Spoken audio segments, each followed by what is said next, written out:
The walls of Verenmore University are filled with secrets and students who walk off roofs with a chilling smile. Corvina Clemm, a girl haunted by voices her whole life, has just arrived on a scholarship she didn't ask for. She is only now finding herself drawn to a professor with silver eyes and a dark reputation. She is about to discover that in this castle, the only thing more dangerous than the ghosts is the man who might have driven the last girl to her death. Long before Corvina ever saw the mountain, the story began on a night lit by a full moon. A 7-year-old boy named Vad was living in a home for poor children. He was a boy who knew the meaning of fear, and the person he feared most was old Zelda. Zelda was a blind woman with stark white eyes who worked as a caretaker. Even though she could not see the world around her, she had a terrifying way of seeing the future. Vad knew she was never wrong. She had predicted when a boy would drown and knew about the secret illnesses of others. She even told Vad's best friend, Fury, that he would one day eat flames. On this night, while the boys were in the garden, Zelda caught Vad. Her hand was thin and wrinkled, but her grip was like iron. She pulled the young boy close and spoke a prophecy that would mark his life forever. She told him that he would eventually travel to a castle where no one else goes. The other boys laughed at him. They mocked the idea of a poor boy finding a castle. But Zelda ignored them and whispered something more specific. She told Vad that in that castle, he would find purple eyes. She warned him that his path ahead was a matter of many deaths.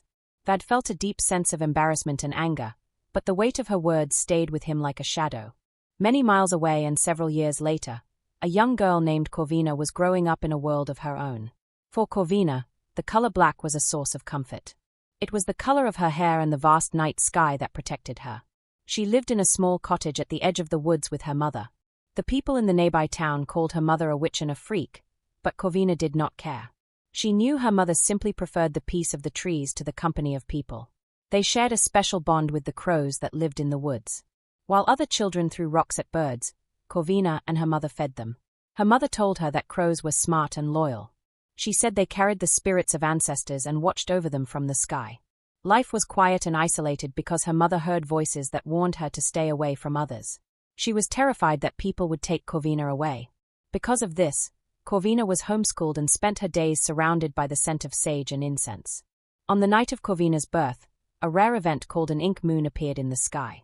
This happened only once every 5 years. Corvina and her mother walked into the dark woods to perform rituals with candles and tarot cards. It was a night of peace and belonging. However, that night brought a change Corvina didn't expect. Just like her mother, she began to hear the voices too. When Corvina turned 21, a strange letter arrived. It was an invitation to the University of Verenmore. She was offered a full scholarship for a special course. It was an impossible offer for a girl who had never been to a traditional school. When she tried to look up the university, she found almost nothing. It was a ghost of a place hidden in a remote mountain valley. Her mother had always taught her to follow signs from the universe, so Corvina decided to leave her old life behind. The journey to the mountain was long and exhausting. Her taxi driver, a man named Larry, grew more nervous the higher they climbed. He told her that the locals believed the university was haunted. He spoke of dark rumors, saying that people at the school often lost their minds or went missing. He mentioned that the school was so isolated that they even used a messenger boy because the outside world couldn't reach them. Corvina listened to these stories with a mix of skepticism and curiosity. She wanted a fresh start. She wanted to know what it felt like to be around other people. As the car reached the top of Mount Verenmore, a thick white fog swallowed everything. The university appeared through the mist like a massive stone monster. It was a fortress of towers and gargoyles that looked hundreds of years old. At the heavy iron gates, she met a girl named Jade. Jade had short white hair and a bright personality. She had left the school once before but felt drawn to come back. When she saw Corvina, she was stunned by her violet eyes. The two girls decided to become roommates. They were led to their room in the 5th tower by a woman named Kaylin Cross. The campus was beautiful but felt heavy with history. As they walked, a group of male students watched them. Corvina felt shy but determined to be brave. However, the mood changed when a boy named Troy approached them. He mocked Jade for returning and then gave Corvina a chilling warning. He told her to be careful because the girl who lived in their room before her had committed suicide. She had thrown herself off the roof of that very tower. Inside their room, the atmosphere was thick with the past. Jade admitted that the rumors were true. The previous girl, Alyssa, had been happy until she started a secret relationship with a professor. Jade described this man as the silver-eyed devil. His name was Mr. Deverell. He was a brilliant but cold man with a distinctive streak of white in his dark hair. Jade described the horror of watching Alyssa walk off the roof with a calm face, as if she were in a trance. Corvina was deeply unsettled. She turned to her internal guide, a voice she called Mo, who told her to clean her space. She lit incense and gathered her tarot cards to ground herself. But as she laid the cards out, she found the death card sitting face up on her bed. She knew she hadn't put it there. It felt like a dark omen. That night, the castle was loud with the sound of the wind. Corvina could not sleep. Around 2 a.m, she heard a sound that made her heart race. It was a piano melody, beautiful and full of pain, drifting down from above. She felt a spiritual tug that she could not resist. In her white nightgown, she grabbed a candle and left her room. She followed the music up the winding stone stairs to the very top of the tower. She found a heavy wooden door slightly open and peeked inside the attic. In the moonlight, a man was sitting at a dark piano. He was dressed entirely in black, his face shadowed by stubble. He played with such intensity that Corvina felt like she was part of the music. She was mesmerized by him. But then, the music stopped abruptly. The man's eyes flew open. He knew he was being watched. His voice was deep and gravelly as he commanded her to leave. Panic flared in Corvina's chest. She turned and fled down the stairs, her gown fluttering behind her. But at the last second, she couldn't help herself. She looked back one more time. Their eyes met in the darkness. She saw the flash of silver in his gaze and the bold white streak in his hair. In that moment, she realized she was looking at the man everyone whispered about. She was standing before the silver-eyed devil, the man who might have been the reason the last girl died.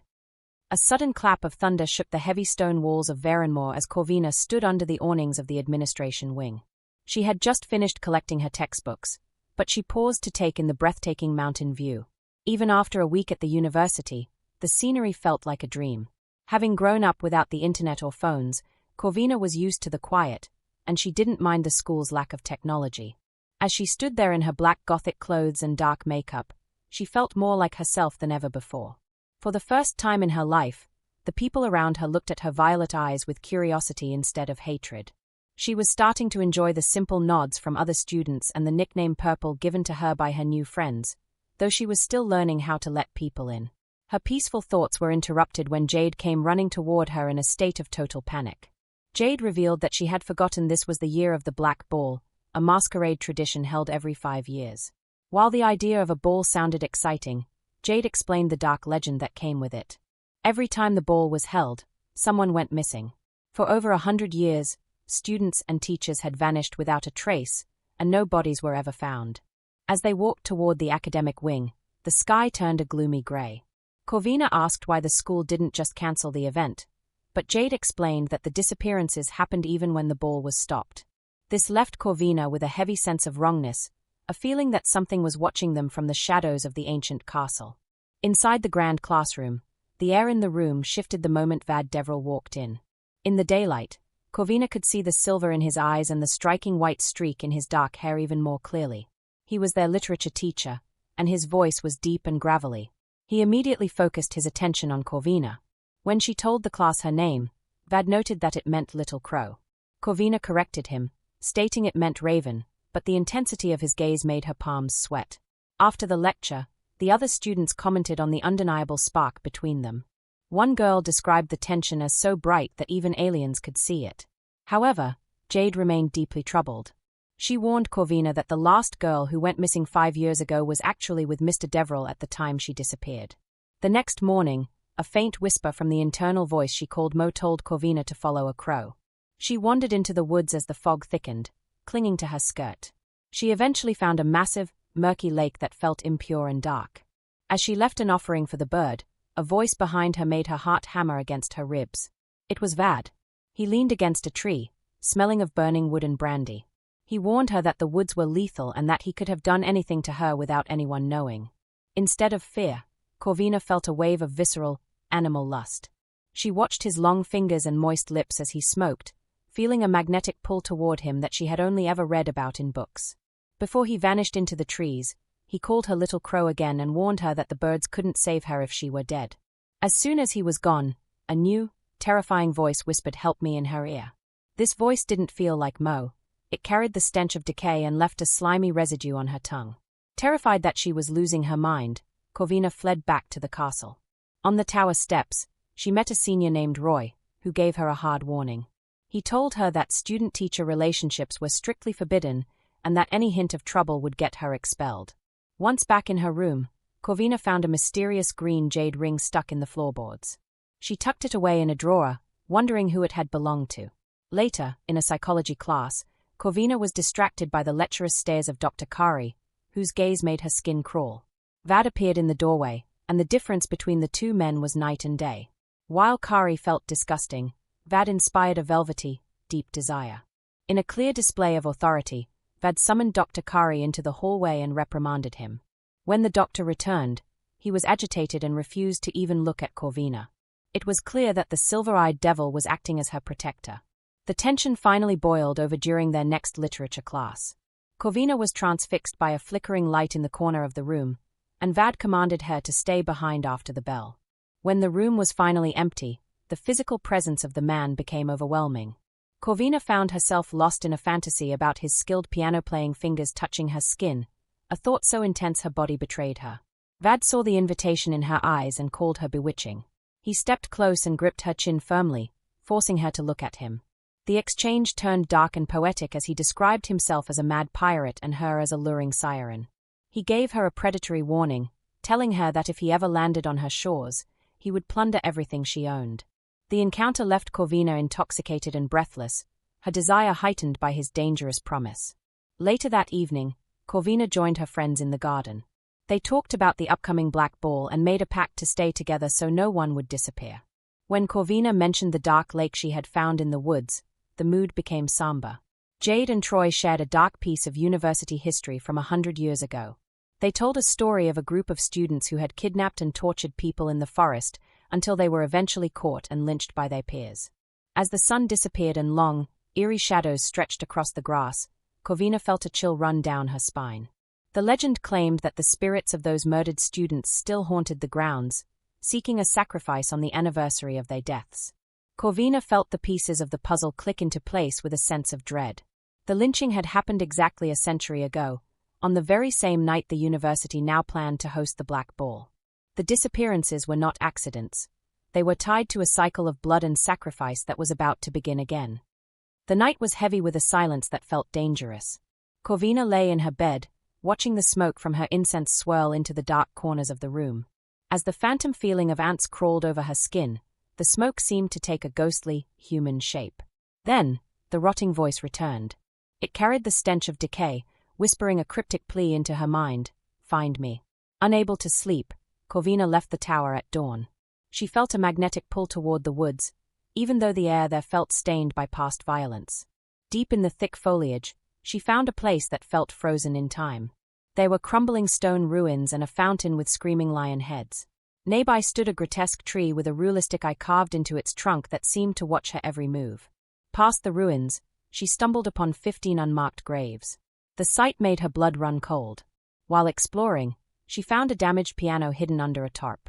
She knew at once this was Vad's secret. She began to wonder if the man she desired was just a man with secrets, or if he was the center of the school's history of death. Later, Corvina went to the university's underground library, a vast space that used to be a dungeon. While she was looking through the books, a young boy jumped out from the shadows. He was trembling with fear and whispered a warning about the slayers being at the school before he ran away. Before Corvina could process his words, she turned to find Vad Deverell standing right in front of her. The air between them turned electric. In the privacy of the dark library stacks, Vad pressed her body against the wooden shelves, shielding her from view. Corvina was bold, asking if he had cornered his last student, Alyssa, in the same way. Vad denied it, saying he wouldn't risk his career for a random fling. But the physical pull was too strong to fight. Corvina was intoxicated by his scent of brandy and wood. Vad admitted he was struggling against a kind of sorcery that drew him to her. The heat between them reached a breaking point as Vad noticed the starved hunger in Corvina's eyes. He slid his hand up her thigh, lifting her skirt. When he discovered she was not wearing any underwear, he groaned, confessing the knowledge had ruined him. In a moment of raw, primal intimacy, he touched her wetness and then smeared it onto her lower lip, tasting her. He called her a witch, and she called him a devil. They were locked in a desperate, mutual hunger until a loud crash in a neighbor aisle forced them apart. Vad immediately put on his mask of professional distance and told her it could never happen again. The next day in class, Vad gave a lecture on the dance of death. He told the students that everyone, no matter their status, must eventually dance with the end. He asked them to visualize death, and a student named Jax looked at Corvina while suggesting crows. Vad agreed that crows were omens of doom. After class, Corvina felt a sharp sting of jealousy as she saw other girls crowding around his desk. She tried to leave, but she could feel his silver eyes following her every step. Outside, Jax joined her and suggested that their group of friends go into the woods together. This caused a fight, as Jade was terrified of the legends. Corvina agreed to lead them, mostly because she wanted to make sure they didn't find her secret ruins or the hidden piano. The group of 7 entered the forest as the sun began to fade. A student named Troy shared a darker version of the legends, explaining that the students who lynched the slayers had vanished completely. As they climbed higher, Jax helped Corvina over a log. His touch felt firm, but it lacked the soul-penetrating heat she felt with Vad. Suddenly, the rotting voice screamed in her head again, crying for help. The group eventually found a hidden shack made of brick and wood. Through the glass, they saw a long, tall silhouette moving inside. A voice in Corvina's head, the one she called Mo, commanded her to go back. As they fled in terror, Troy noticed a chilling detail. The shack was locked from the outside. Whatever was moving inside was a prisoner. As they reached the castle, they saw Mr. Deverell walking toward the main hall. He stopped and stared at Corvina, his gaze fixing on the fact that Jax was still holding her hand. He didn't say a word before walking away into the shadows. Corvina's friends began to debate if Vad was involved in the forest's mysteries, noting that he spent more time in the woods than anyone else. Corvina realized the man she loved was at the heart of a web of secrets that were becoming more dangerous by the hour. But Corvina and her friends were not the only ones watching. From the shadows of the university, a mysterious group of observers was monitoring Corvina's every move. They believed her arrival at Verenmore was a mistake that should never have happened. They had watched her wander the halls at night in her nightgown and trek into the woods alone. They were worried about her violet eyes, believing she could see far more than was safe. These observers realized that Corvina was getting too close to the truth. She was starting to uncover secrets they had spent years protecting. They decided that she could no longer be allowed to roam freely. To keep their hidden agendas safe, they resolved to step out of the shadows. They began to plan a diversion to lead her astray, marking a sinister turn in their plot to stop her before she destroyed everything they had built. Corvina was submerged in a vivid, terrifying nightmare where she found herself paralyzed in icy, black water. She watched a girl with long, dark hair sink slowly into the depths, unable to move or scream as slimy fingers gripped her ankles. The weight of the water felt like lead against her chest, and the silence of the deep was deafening. Suddenly, her mother appeared on the shore with eerie, pitch-black eyes that looked like empty pits, shuffling a tarot deck with steady hands. She revealed 3 powerful omens: the devil, the lovers, and the tower. Her mother spoke in riddles, warning of a coming storm and claiming that Corvina already belonged to the devil in her heart. The dream ended with Corvina being dragged into the dark water as she screamed for her mother, only to be shaken awake by a frantic Jade. Drenched in sweat and trembling, Corvina realized the nightmare was a dark omen, a spiritual warning she could not simply ignore. Seeking to settle her nerves and escape the suffocating walls of the tower, Corvina decided to take a midnight walk. Despite Jade's deep concern about the sharp, biting wind in the late hour, Corvina wrapped herself in a shawl, grabbed a single candle, and headed into the forest. She found solace in the rhythmic, haunting sounds of the nocturnal woods, matching her steps to the cooing of a bird as she made her way to the ancient ruins. However, her solitude was short-lived. Upon reaching the clearing, she found Mr. Deverell sitting on a broken bench in the moonlight. He was tinkering with the inner workings of the old, damaged piano she had discovered earlier, his tools glinting in the pale light. His reaction to her presence was one of immediate, sharp fury, questioning the logic of a student wandering the woods alone at night where anything could happen. Corvina ignored his anger and took her usual seat on an overturned rock near the graveyard, setting her mother's tarot cards in her lap. The tension between them remained high as she watched him work with pliers, his large, calloused hands showing the skill of a man who understood the complex soul of the instrument. When she asked if the piano was his, he admitted it was simply left with the other junk in the ruins and that he was repairing it. The conversation shifted to the cards, and Deverell expressed curiosity about whether she believed in destiny. Corvina explained that she viewed the cards as guides rather than a strict manual, emphasizing that outcomes depend on personal choices. During the exchange, she clumsily attempted to compliment his arresting and unconventional face, which only led to an embarrassing silence and a deeper, agonizing examination of her own burgeoning lust. The atmosphere turned volatile when Deverell began questioning her about Jax. He mentioned seeing them together and asked if they were friends who hold hands, his voice low, gravelly, and dangerous with jealousy. Before Corvina could fully process the weight of his possessiveness, he closed the distance between them, caging her against the rock. He warned her that he was dangerous and that women who interact with him dance with death sooner than they should. In a raw, visceral outburst, he confessed that his desire for her was not mere lust, but a barbaric need to possess and a form of madness that lived in his blood. He described vivid, possessive fantasies that left Corvina's body feeling as though it were on fire, yet she found herself emboldened by his terrifying intensity. In a moment of shared defiance against the rules and the creeping darkness, Corvina reached out to touch his lips, telling him that if this was madness, he should drown her in it. Deverell finally lost his battle with restraint and kissed her with a frantic, desperate hunger. The kiss was a sensory overload for Corvina. He tasted of coffee, smoke, and forbidden secrets. She felt as though their souls and the madness in their blood were finally recognizing one another in the dark. They clung to each other in the moonlight, lost in a kaleidoscope of sensations, until a sound in the distance caused him to pull back abruptly. The aftermath of the kiss was devastatingly cold. Corvina saw a flicker of intense regret cross Deverell's face, a look that stings more than any of his previous warnings. To save her pride, she forced a smile and dismissed the encounter as not serious. As she gathered her fallen tarot cards to flee the ruins, she discovered 3 cards lying face-up on the grass: the Devil, the Lovers, and the Tower. They were the exact same omens from her nightmare. For several weeks, Corvina successfully avoided Mr. Deverell, but he remained a constant, silent presence in her periphery. On her 22nd birthday, she visited the administration wing to mail an urgent letter to her mother.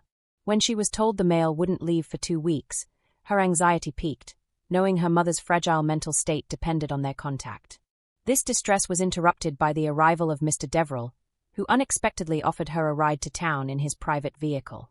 During the drive, Vad shared that he had grown up in a boys' home and was adopted by an elderly man who taught him piano. Corvina revealed that her mother was confined to a psychiatric institute. This exchange of trauma fostered a rare moment of peace between them. Upon arriving in town, Corvina met the postmistress, Mrs. Remy, who shared the dark history of the Slayer's ruins. She revealed that her own aunt was one of the villagers butchered in the woods a century ago and warned that nothing holy happens near the castle during a full moon. The cozy atmosphere was shattered by a violent crack of thunder and a spear of lightning. As they began the drive back, the weather turned lethal. Vad pushed the SUV forward through the torrential rain until he reached a flat pull-off area.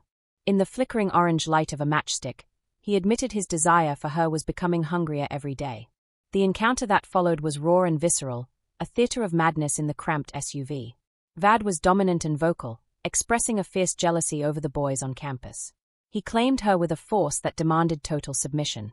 When he learned it was her first time, the heat in his eyes flared. He warned her she chose the wrong guy, but he proceeded to claim her with an intensity that felt permanent. He mentioned he had a vasectomy, and amidst the heat, the voice of Mo surfaced in Corvina's mind, declaring that Vad was important. The climax was primal and untamed, occurring with the car door open to the cold mountain air. Afterward, Vad cleaned her with a tenderness that contrasted with his earlier ferocity.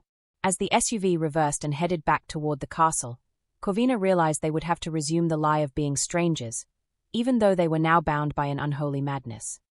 As the SUV approached the imposing iron gates of the university, Vad Deverell was consumed by a single, burning question. The name Mo echoed in his mind, a name Corvina had called out during their most intimate moments in the mountain shadows. It struck a chord of primitive, burning jealousy within him, ruining the self-discipline he had spent years perfecting. He felt as though he was under a spell cast by her violet eyes, blindsided by a sudden, Neanderthal need to possess her entirely. This was a distraction he could not afford. While he was determined to uncover every one of Corvina's secrets, he was equally resolved to keep his own hidden from her forever. He viewed their time on the mountain as just another secret for the terrain to bury, convinced this had to be the definitive end of their dalliance. Yet, as he gripped the steering wheel, the mysterious name continued to haunt him, leaving his frustration simmering beneath a cold, professional exterior. 2 weeks passed, and for Corvina, the return to Verenmore was a jarring transition. She struggled to reconcile the untamed man she had encountered in the storm with the cold academic who now treated her like a stranger. While the memory of him lingered in her very marrow, she watched him return effortlessly to his stoic veneer.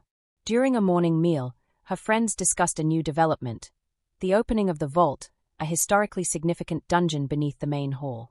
Troy explained that Vad had convinced the board to repurpose the space, but Jade found the timing ominous. The vault was the exact site where the Slayers had been discovered a century ago. Corvina listened in silence, feeling the weight of her secret knowledge. She knew Vad wasn't just seeking fresh air during his night walks. He was haunting the ruins and repairing a broken piano. Her internal turmoil was further agitated when she saw a female history professor, Dr. Harbour, resting a hand playfully on Vad's bicep. The sight ignited a fierce, territorial rage. Troy noticed her reaction and issued a grave warning. Vad and Dr. Harbour had a romantic history, and one should never be alone with the devil of Verenmore on a dark night. Despite the warning, Corvina sought him out, cornering him in the library later that morning. The encounter was a volatile mix of rage and desire. Vad pulled her into a dark corner and kissed her with a maniacal intensity, but the moment soured when he possessively demanded to know if she had been with Jax. Corvina was incensed by his hypocrisy, reminding him with venom that she was not his to own. This intellectual sparring carried over into their literature class. When Vad asked the students to choose between two tragedies, he quipped that he was a tragic kind of guy. Corvina challenged him, arguing that while tragedies are beautiful, they take more than they give. She expressed a preference for stories that did not have to end in ruin. This subtle battle continued as the class selected Dracula for their novel study. Vad pointedly reminded her that the story lacked a happy ending, to which Corvina countered that a story about a devil in an ancient castle falling in love was the most interesting premise imaginable. The day's sparring was cut short by a terrifying psychic shift. During her next class, Corvina was assaulted by a return of the shadows. Two new, feminine voices cried out for help, accompanied by the metallic scent of blood and the phantom feeling of ants crawling over her skin. Sensing a looming catastrophe, she fled the room and crashed into Vad on the stairs. He sensed her terror and followed her as she raced toward a gathering crowd outside the residential tower. The scene was a waking nightmare. Troy, their jovial, protective friend who was deathly afraid of heights, was standing on the roof. He appeared catatonic, staring into the distance while everyone screamed for him to come down. Before Vad could reach him, Troy looked down, caught Corvina's eye, and offered a chillingly calm smile. Then, he stepped off the ledge. The traumatic aftermath left Corvina reeling. She witnessed a shadow hover over Troy's broken form and heard his voice in her head, calling her purple and telling her to tell my brother. No one had ever mentioned Troy having a sibling.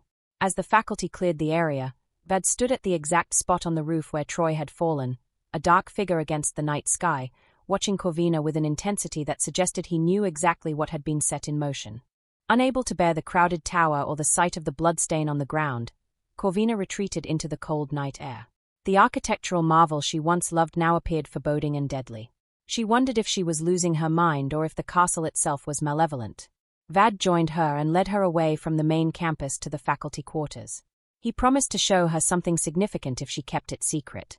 He led her into his private residence, a sprawling, eclectic attic filled with books and wooden beams. The space was wild and chaotic, much like the man himself. Once inside, Vad took a kingly posture in an armchair and began a brutal scrutiny. He demanded to know how she knew to run to the tower at the exact moment Troy was on the roof. Corvina's composure fractured under his questioning. In an attempt to force the truth, Vad offered a secret for a secret. He revealed that he knew she hadn't just been visiting her mother at the institute. She had admitted herself as a patient for 2 months.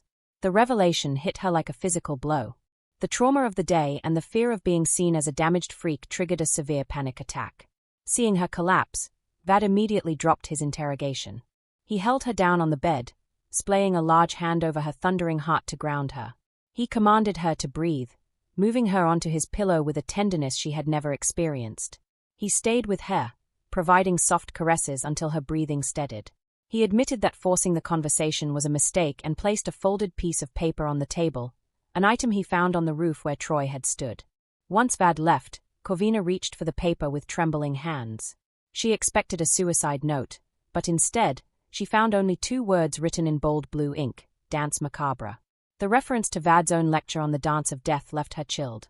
She lay in his bed, staring at the words and wondering if Troy's death was a choice or a scripted performance in a much larger, darker narrative. Corvina awoke to the soft morning light hitting the ancient wooden beams of the attic. She was still pinned to the bed by the warm, muscular weight of Vad's arm, a sensation that felt both foreign and deeply right.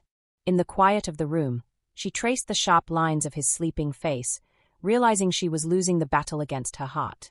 Having been starved of touch her entire life, she found a profound value in this shared sleep, but the reality of her situation soon set in.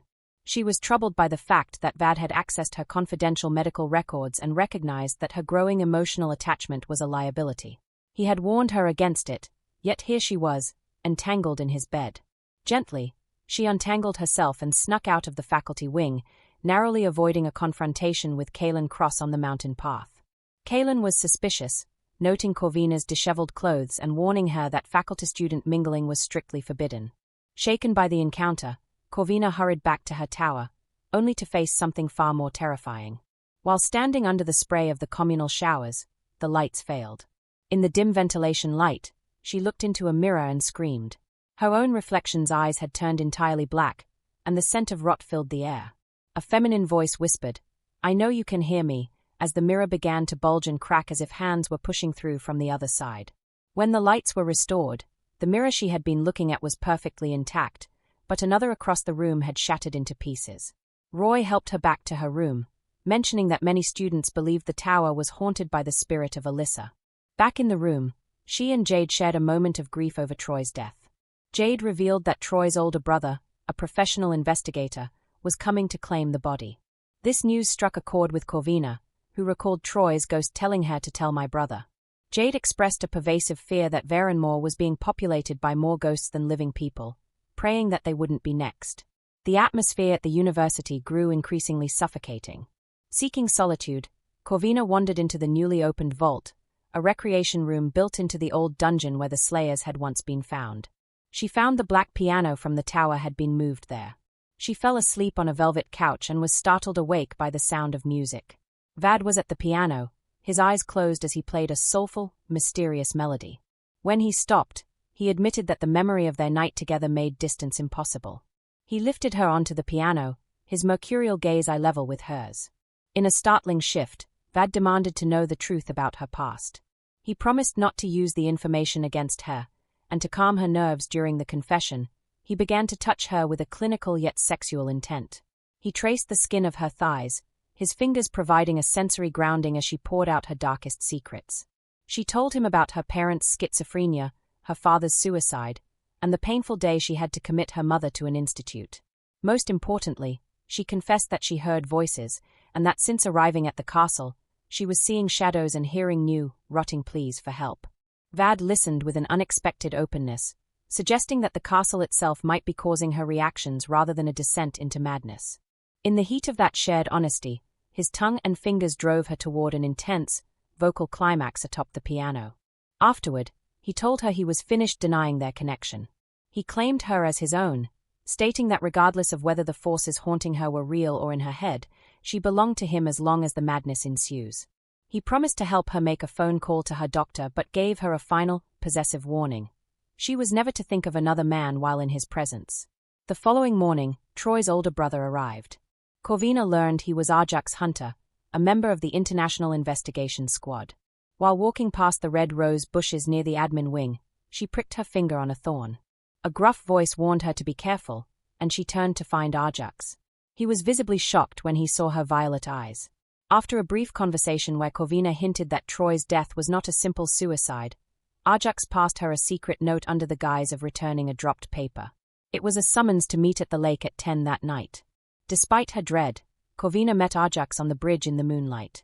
She told him about the similarities between Troy and Alyssa, noting how both seemed to be in a trance before they fell. Ajax admitted the mountain had a disturbing effect on minds, but he was truly stunned when she mentioned Vad Deverell. He revealed that he and Vad had grown up together in the same home for lost boys. He told her about Zelda's prophecy, that Vad would one day go to a castle and find purple eyes. Ajax was shaken to see the prophecy had actually come true. The revelation went deeper. Ajax told her that the foster father Vad mentioned was actually his biological grandfather, who had died suspiciously by falling down the stairs on the day Vad turned 18, leaving him everything. Just then, Vad appeared like a ghost in the trees. The exchange between the two men was cold and full of hate.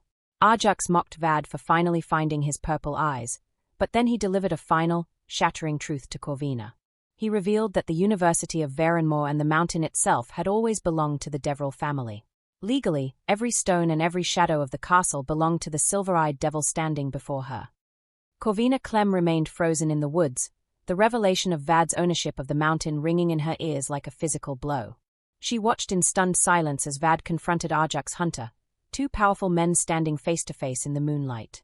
Vad's words were sharp and lethal, but Audiobook's was not intimidated. He delivered a final, cryptic warning about a girl named Zoe who had vanished during the last Black Ball. She was his ex-girlfriend, and he was hunting for the truth just as much as they were. After Audiobook's disappeared back into the trees, Corvina felt a deep sense of betrayal. She viewed Vad as a liar who had hidden his immense power behind the mask of a common teacher. When he tried to reach for her, she flinches away and ran toward the castle. Vad's pursuit was immediate. He caught her near a tree, pinning her against the rough bark and reminding her that he knew her more intimately than any stranger ever could. The confrontation quickly dissolved into a raw display of dominance. Vad admitted to lying by omission but argued that trust must be earned. He claimed her body and her soul in the cold night air, framing himself as the devil made specifically for her. In the heat of the encounter, Corvina's internal conflict reached a breaking point.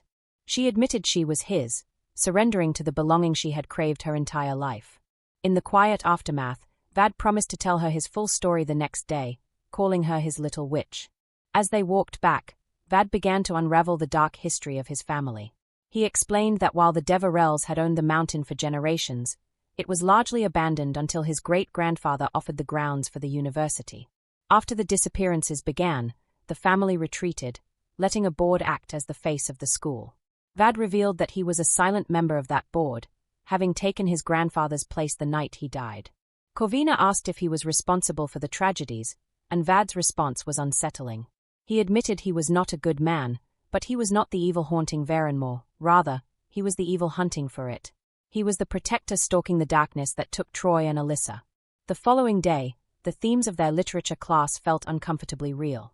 They were studying Dracula, focusing on the consumption of blood and taboo desires. After class, Corvina found herself alone with Vad in the darkening room. In exchange for her total surrender, Vad finally told her the truth about his past. He described a childhood of abandonment and a ruthless training under his biological grandfather. On Vad's 18th birthday, the old man had confessed a devastating truth. He and his friends were the original slayers. 90 years ago, his grandfather had murdered locals and then turned on his own accomplices, leading the lynch mob to hide his own crimes. Vad revealed that the ruined piano in the woods had belonged to that murderous man, who liked music with his murder. The connection between them deepened as Vad revealed the true reason he had been waiting for her. Years ago, while searching a database for an old friend, he stumbled upon her mother's psychiatric file. Drawn by the prophecy of the purple eyes, he had visited the institute 3 years ago and spoken with her mother, Celeste. Her mother had asked him to look after her raven girl. It was during that visit that Vad first saw Corvina herself, who was a patient at the time. He had been watching over her and waiting for her long before she ever knew he existed. Realizing he had seen her at her most broken and wanted her anyway, Corvina threw herself into a fierce, liberating kiss, surrendering her soul completely. Later that night, Corvina decided to be bold. She navigated the pitch-black mountain path to Vad's building, counting 21 steps in the dark to prove her trust. When she reached his attic, his initial anger at her dangerous trek quickly shifted into shared intensity. For the first time, Corvina took the initiative, kneeling before him and asking him to teach her. This role reversal marked a significant step in her awakening. Vad took control, leading her to the bed for a psychological game. He imposed a dominant rule. She had to remain absolutely quiet, threatening to stop if she made a sound. This forced her to muffle her moans against his neck as they moved together in a primitive, rhythmic dance. Afterward, the intimacy shifted to something more vulnerable. Vad carried her to a steaming clawfoot bathtub positioned in front of a massive arched window. Though they stayed in the dark to avoid being seen, the moonlit mountain provided a breathtaking backdrop. Corvina confessed her struggle to find her footing amidst the tragedies of the school. She told Vad that he had become her mountain, the solid foundation for her life. Vad responded with fierce reassurance, promising he was not going anywhere and encouraging her to build her life as high as she desired. They locked eyes in the ornate mirror, acknowledging that the labels of witch and devil had become terms of deep love. As the water cooled, they returned to the bedroom. Vad changed the sheets and insisted she stay until dawn. He pulled her into a tight, full-body embrace under the blankets, his presence acting as a protective cocoon.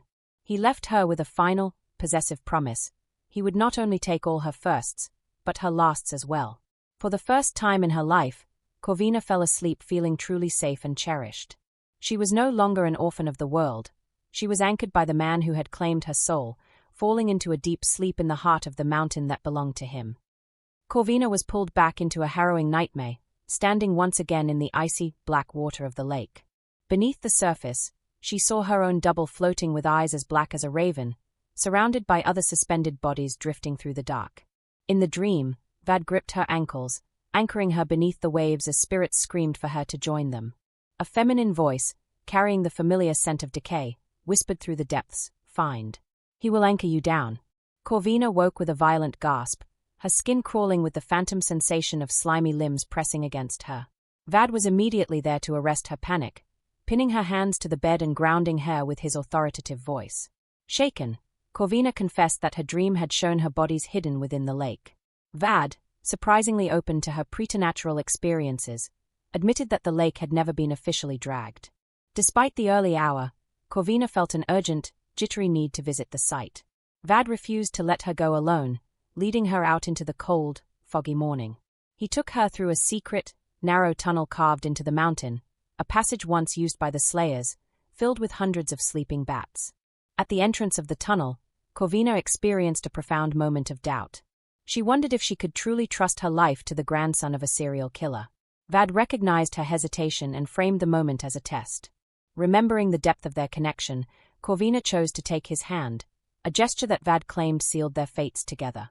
He warned her that he would never let her escape, to which Corvina wittily retorts that if he killed her, she would haunt him and ruin his future romantic prospects. They emerged near the lake as a murder of crows circled overhead. Vad revealed a softer side, admitting he had been feeding the birds treats while working on his piano. Standing on the stone bridge, Corvina opened her senses to the water.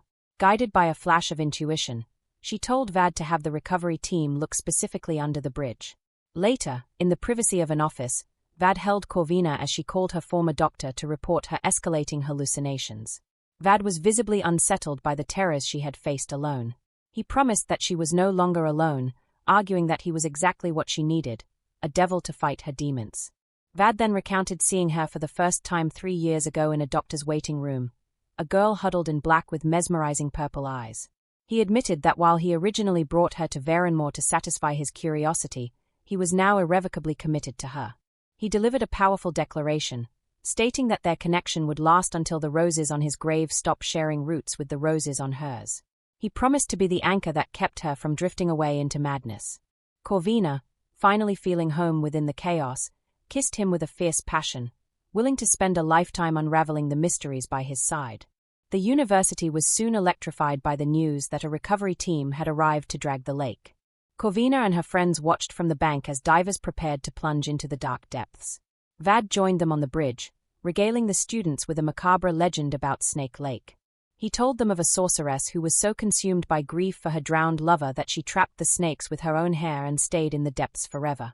He suggested the blackness of the water was the sorceress's hair, a story that left the students shivering. As the sun set, the atmosphere shifted to one of grim productivity. Vad approached Corvina and somberly confirmed that she was right. The divers had found bones. The remains had been intentionally weighed down at the feet, perfectly mirroring her nightmare.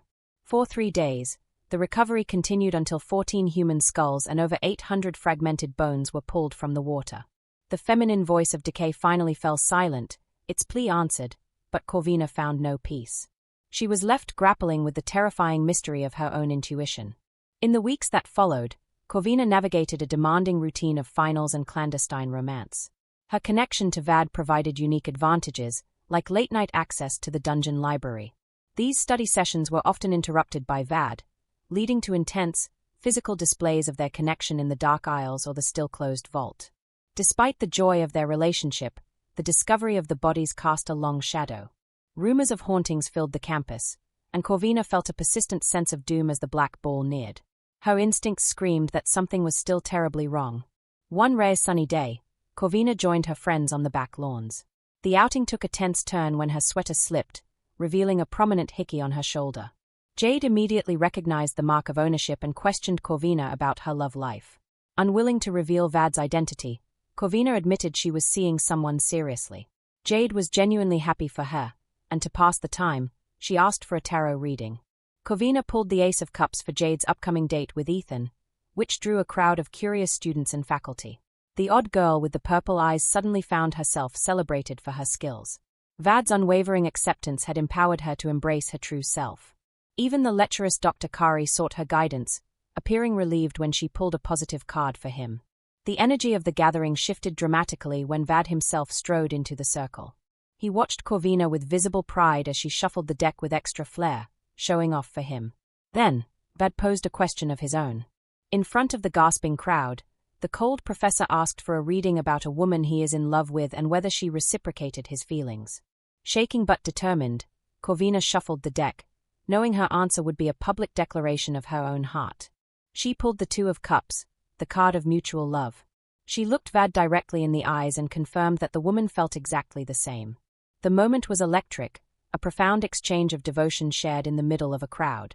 Vad appeared as though he might kiss her right there, but he simply remarked that he was relieved before walking away. Corvina was left sitting on the grass, her heart overflowing, feeling more whole than ever before.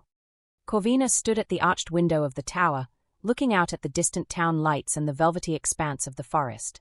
The clarity of the night was beautiful, but it was soon joined by the heavy awareness of Vad's presence behind her. He leaned against the door, watching her with a hungry intensity that made the air feel thick. They engaged in a dark, flirtatious game of words, Corvina labeling him her enigma while he noted the unquenched desire in her eyes. He caged her against the glass, his large hands and musky scent enveloping her in a private cocoon. He questioned if the secrecy of their connection gave her a thrill, pointing out that anyone on the path below could look up and see her pressed against the window. Their physical connection was deep and evocative as Vad claimed her with a slow, deliberate intensity. He whispered that they were made for each other, framing their relationship as a fated madness. But the blissful connection was abruptly shattered. Corvina was suddenly assaulted by the return of the phantom ants on her skin. In the reflection of the glass, she saw her own eyes turn pitch black. The feminine voice returned with a vengeance, its scent of rot filling the room. It delivered a chilling warning, "You're next." Corvina spiraled into a panic, rocking and chanting until Vad gripped her hair to force her focus back to him. He pulled her into a protective embrace, his scent of brandy and wood acting as a balm against the lingering odor of decay. As they sat on the ledge, Vad suggested that Corvina try to communicate with Mo, the voice she trusted. While Mo remained silent, the effort triggered a significant memory from Corvina's childhood. She recalled her mother's teachings about the ink moon, a rare celestial event that occurs only once every 5 years. Every black ball coincided with this specific moon. She theorized that the murders committed by Vad's grandfather on such a powerful night had created a vortex of energy. They were forced to consider a terrifying possibility, that the disappearances were not just the work of a man, but a supernatural cycle beyond rational explanation. With the black ball only a week away, the university was transformed into a state of delightful chaos. Musicians, tailors, and extra staff arrived to prepare for the masquerade. Although Corvina was separated from Vad for their safety, she found a breathtaking burgundy and purple gown waiting for her during her custom fitting. Attached was a note from Vad, revealing he had bought it for her. In his bold scrawl, he challenged her to find him in a sea of masked people and warned of the wicked things that happen on the night of the ball. Corvina was deeply moved, realizing her feelings had evolved into a profound, deep-seated love. As she left the building, the scent of sandalwood filled the air, and Mo's voice delivered a specific instruction. "That house, Vivi." She convinced Ajax Hunter to go to the mysterious shack in the woods with her. When they arrived, the door was unlocked. Ajax entered first and was met by the overpowering stench of death. Inside, they found a gruesome scene, a charred female corpse lying on the floor. Ajax determined that the victim had died anywhere from months to 5 years ago. This meant the moving silhouette Troy had seen behind the locked door must have been someone else. As they trekked back, Corvina vehemently defended Vad against Ajax's suspicions, calling him the mountain she built her life upon. But a terrifying realization settled in. If the body in the shack was old, the thing Troy saw, the prisoner, was now roaming the castle grounds, hidden among the crowd for the ball. The night of the Black Ball arrived under the light of the ink moon, a rare and potent spiritual event. Corvina wore her exquisite burgundy dress, her silver cat-eye mask shimmering. The campus was alive with music and laughter, but the students were unaware of the burned body found in the woods. Corvina scanned the crowd for Vad and eventually spotted him in a window alcove, hidden beneath a black cape and a striking crow mask with a long, crooked beak. Drawn to him like a magnet, she approached him. He confessed to missing her and commanded her not to let anyone else touch her. Vad moved to the grand piano and began a soul-stirring symphony. As the music grew darker and more sensual, the inhibitions of the masked crowd began to dissolve. Couples engaged in overt displays of affection in every corner of the hall. Vad eventually led Corvina to a pillar in a visible part of the hall, where he claimed her body in the deep shadows. He reminded her of his history and asserted his absolute ownership over her. The thrill of being nearly discovered drove Corvina to a state of wanton desperation. She struggled to remain silent as the intensity increased, accidentally shattering the glass in her hand as she reached a shaking, silent climax. Vad immediately shifted from lover to protector, wrapping her bleeding hand in a piece of his torn cape. Sensing the night would only get wilder, he carried her away from the throng and into the woods, heading toward the Slayer's ruins, the place he called his lair. They arrived at the crumbling walls and empty graves, finding a strange peace in the macabre setting. Vad placed her on the mostly repaired piano and removed their masks to look at her with unfiltered intensity. In a moment of profound vulnerability, Vad presented Corvina with a gift, a teardrop amethyst ring set in silver. He clarified it was not a proposal, but a symbol of his presence for her to touch in moments of stress. The ring was inscribed with a quote from Dracula, "I will not let you go into the unknown alone." The gesture moved Corvina to tears. She reaffirmed that he was the mountain upon which she was building her castle, pledging her soul to him amidst the ruins of the past. As they shared a fierce, untamable kiss under the light of the ink moon, the girl with the blemished soul finally found her place beside the man with the soul of the night. The night of the Black Ball took its most horrific turn when Ajax Hunter received a call on his satellite phone. The forensics team had identified the charred body found in the shack through an official DNA match. In a revelation that shattered Corvina's reality, Ajax informed her that the woman in the shack, who had died 2 years ago from blunt force trauma, was the real Jade Prescott. Corvina stood in a state of absolute psychological collapse. The girl she had called her best friend, the girl she had shared her room and her secrets with, was an imposter. She questioned if her very memories were hallucinations born of loneliness. Her spiral was interrupted by the unnatural cawing of a crow atop her tower, and as she looked up, she saw a shadow moving within her own locked room. Before she could scream, a violent blow to the back of her head plunged her into darkness. Earlier that night, the peace of the masquerade had been shattered by shouts that students were missing. Corvina had rushed to the woods and discovered Roy Kingston's blonde hair floating on the surface of the dark water. Ignoring her fear of the Snake Lake legend, she had dived into the icy depths, feeling something large and unknown moving beneath her feet. She managed to keep the unconscious girl afloat until Ajax pulled them out. Roy was revived, but she had no memory of how she had ended up in the water. Now, as Corvina awakened on the cold concrete roof of the tower, she was paralyzed by a mysterious drug.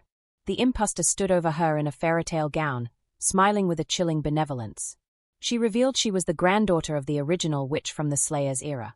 She had used a powder called Devil's Breath to strip Corvina of her will.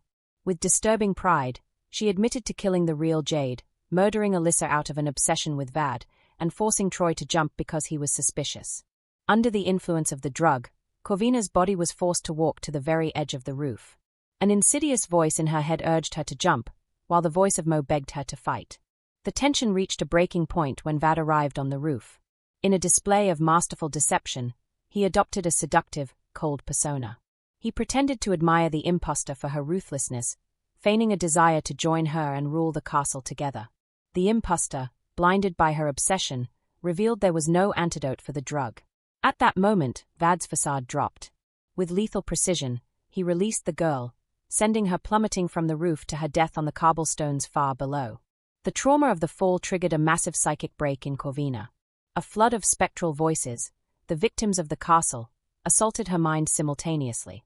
The pressure in her skull became unbearable as she swayed on the ledge. Vad caught her just as she began to tip forward, pulling her back from the abyss, but her consciousness flickered.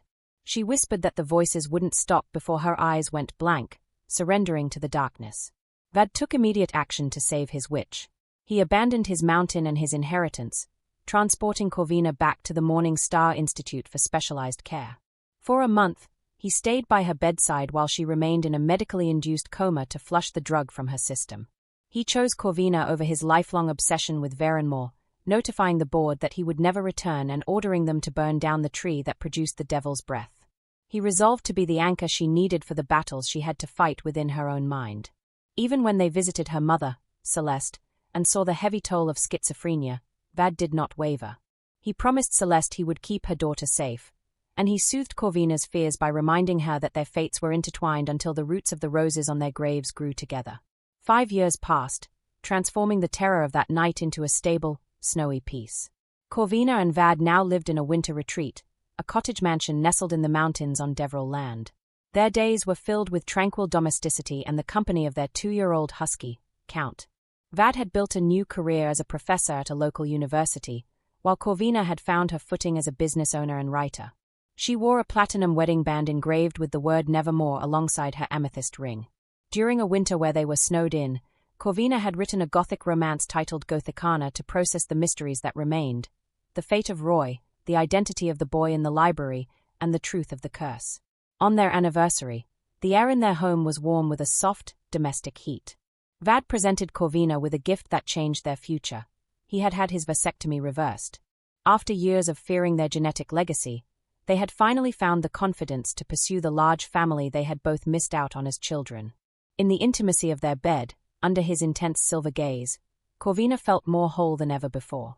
She was no longer just a girl hearing voices. She was Mrs. Clemm Deverell, a woman loved by a man who had sacrificed a kingdom for her sanity. As the morning light hit the snow outside, Corvina presented Vad with her own gift, a medical clearance and travel tickets.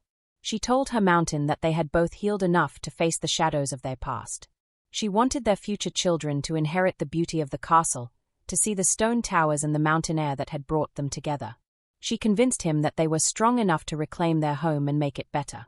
Vad looked into her violet eyes and accepted her wish, his devotion as solid as the earth beneath them. They had spent years running from the ghosts, but they were ready to turn back and face the dawn. Tomorrow, they would return to Verenmore once again.